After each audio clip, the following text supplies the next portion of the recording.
when I was young, I got into climbing. When I was a teenager, I was reading magazines and I saw images of rock towers.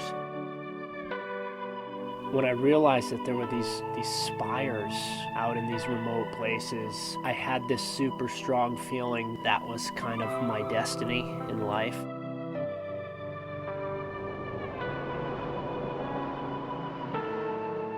The Ennedi Desert in Chad is a pretty obscure place. I just thought, okay, Chad, somewhere in Africa. I didn't realize I was coming to such a hellhole. You get sand whipping into you all the time. It is kind of unpleasant. And just this godforsaken land. To come to an area where nobody on Earth had come climbing before was kind of amazing, you know? I don't think James and Alex knew what they were getting into. And realistically, I didn't know what I was getting into.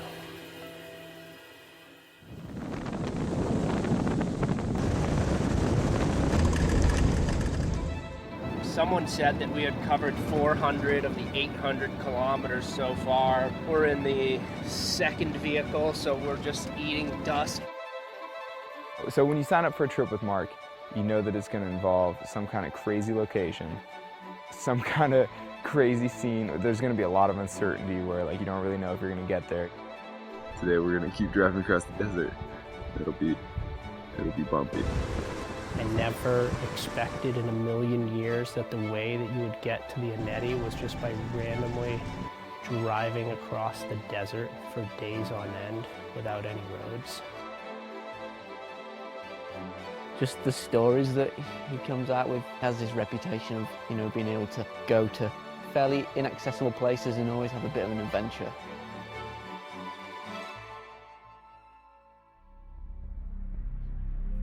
It wore on us, and we're starting to think, you know, God, I really hope this is worth it, you know, and you're also starting to wonder, how is there going to be anything out here? Then you turn a corner and you look off in the horizon and you're like, okay, there it is, there's the promised land. My goal all along has been to hopefully find towers like this that people haven't climbed before and be the one who pioneers the first ascent. And for whatever reason, I absolutely love climbing these things. So, which tower do you want to climb today?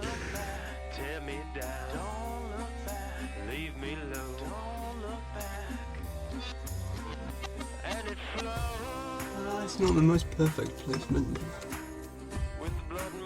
Alex and James are 24, 25 years old, and I'm 40, so there's a pretty big difference there. You know, the way that it manifests itself is in the risk-taking and the amount of risk that people are willing to accept. If I fell, I was going to take a fairly big fall onto a ledge in a really dangerous situation. First ascent of the tower, first route of the trip, the first rock climbing the Ennedi. So while I'm sitting there belaying James, I'm like looking over, I'm like, whoa, there goes Honnold. He climbed 5 towers solo. You have Honnold on the one hand, who's hands down the boldest person that I've ever met.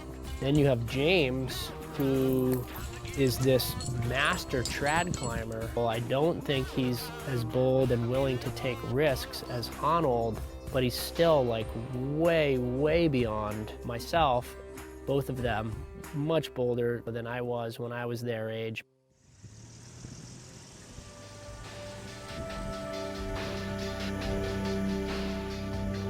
What happens once you have a family is that you start thinking more and more about the impact that it would have if something happened to you. The climber in me and the adventurer that wants to go off and do all these crazy trips, and they're always going to be risky. It's pretty hard to find the balance, but I'm trying. That's kind of like my struggle, and it's what I'm working on right now in my life.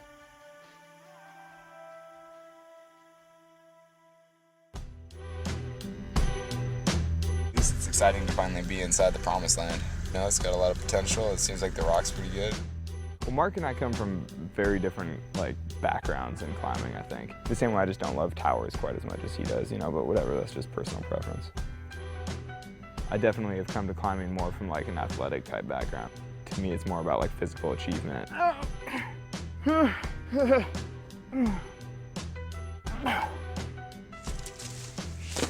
cannot believe how completely booped I am. I've never climbed anything quite like this, where you actually climb the entire arch, where you could start on one side and end on the other. That was the hardest I've tried on anything, and I don't even know how long. I have my whole body being ugh. You know, I like doing these little adventures from time to time, but I definitely don't fantasize about it the way Mark does. And I think I would call Mark a modern explorer. He's coming to Africa bringing one book that's a biography of Marco Polo. I think that's so telling. Climbing with Mark has been really, really good for me.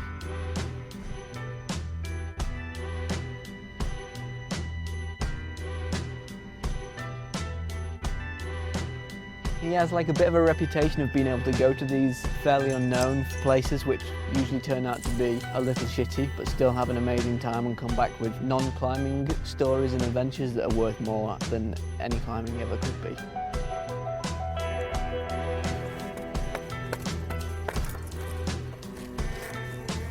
I think when you're young, you find yourself in situations that are just idiotic and out of control. This.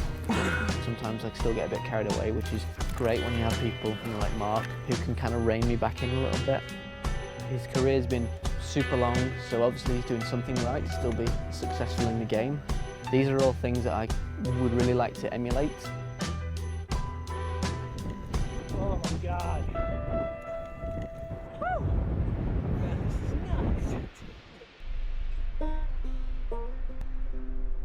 The other person that's a big part of this adventure is Piero. He's our guide and our outfitter. I can't imagine what inspired him to come to the desert like this and to be here for almost 40 years. He's raised his family here, and it's his whole life.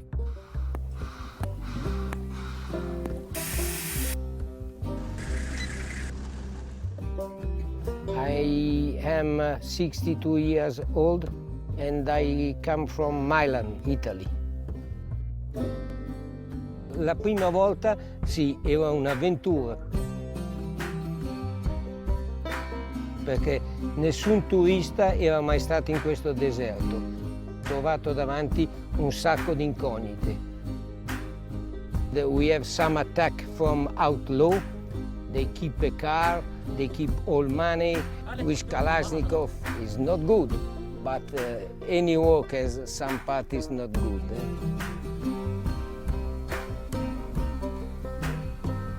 One thing that's really cool about Piero's company is the fact that it's a family affair. He started it with his wife, and he has 2 kids who help run it.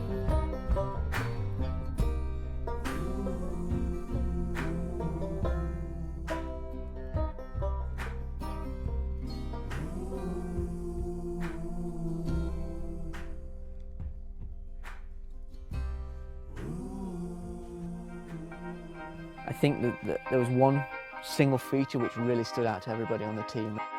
Formation, which is basically a tower and an arch. The most unbelievable and unlikely piece of rock that you could imagine. Unfortunately, it happens to be located super deep in the Ennedi, about as far into it as you can get. Wasn't really clear whether we would be able to make it that far. There was some problems with the drive, some difficult terrain that we would have to get through. Finally, we made it down here, and it's safe to say it was a very, very good decision because this thing's amazing.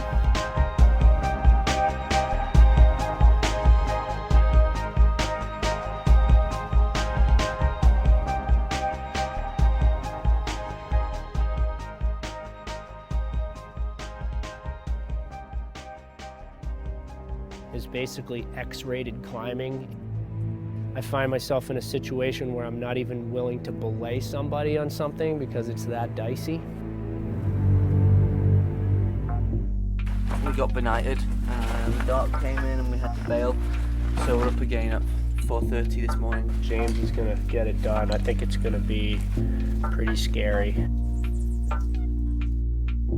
Getting up high, like several hundred feet above the desert floor, and then taking in the 360-degree panorama.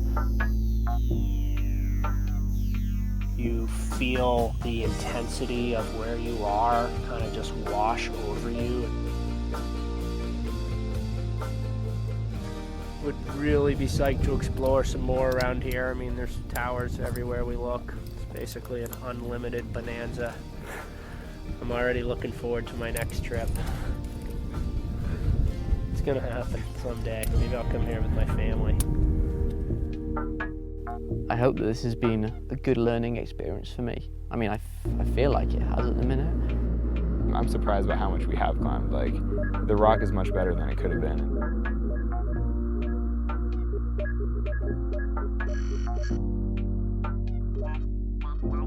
What I've learned from the trips that I've been on so far is just that the world is super vast, and there's essentially like an unlimited supply of this stuff.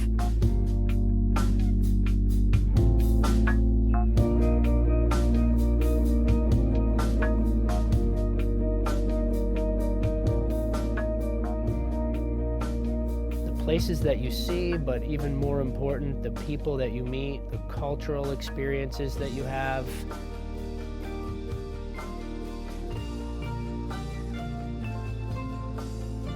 È difficile dire perché si ama il deserto. È un po' come quando domandi a un alpinista perché ami la montagna.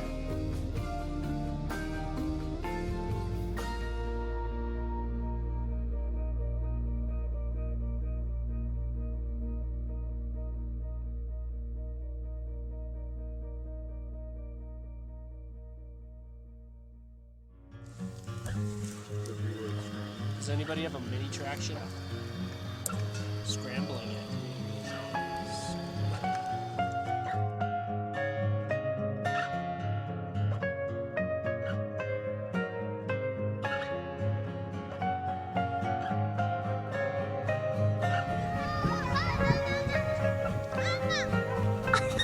Ti guarda tutti alla...